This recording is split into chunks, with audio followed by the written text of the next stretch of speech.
Since I've had multiple clients that sought out help because of problems with their managers, heard numerous stories from friends about their incompetent managers, but also had bad experiences myself with managers, I know that managers can really make or break your whole work situation. And that's why it's about time to make a video about it. If you think about it, most of our time in life we spend at work. For this reason, the workplace and the work situation, the work environment, becomes a really important factor in our life, in our personal well-being, and also in our private life. Hence, if we spend 8 hours a day in a miserable way, chances are high that we will bring that same energy home, whether it's stress, anxiety, not feeling good enough, etc. As a result, when coming home from work, this will not only hinder our own well-being, but it will also distort our personal relationships as well. The more reason that it is very important for people to feel good at work. See, companies, bosses, managers, while focusing too much on the work output, often forget that they are nowhere without the employees. Without workers, there is no company, and as a result, no profit either. So again, to stress the importance and the need for people to build a company, to have the rightly skilled people in managerial positions. And with this, I mean more than just degrees, certificates, and or study credentials. I mean people who know how to deal with people and have enough insight and knowledge of themselves and others. Despite this logical realization, not enough importance is given to socially adequate or inadequate managers and to how they manage and treat their workers.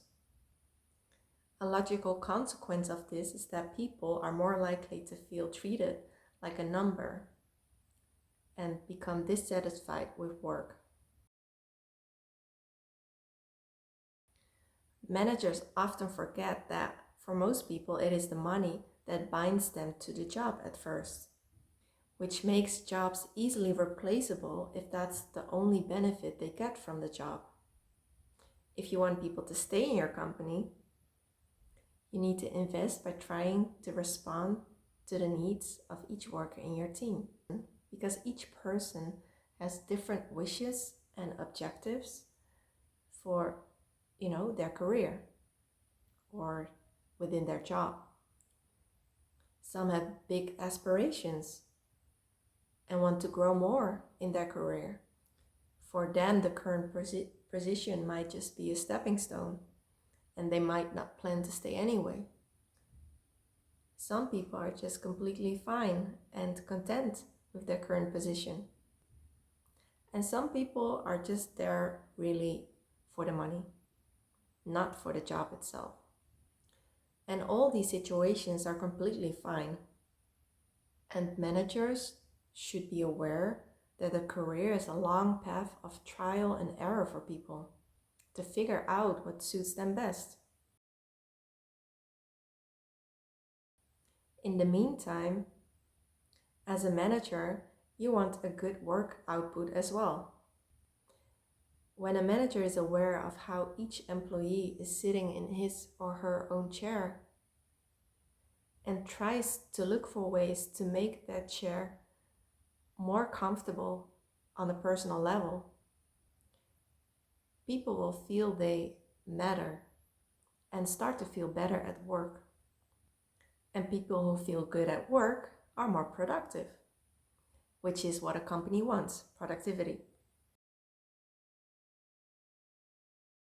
So let me remind you that as a manager, it is your job to both help and support the people in your team.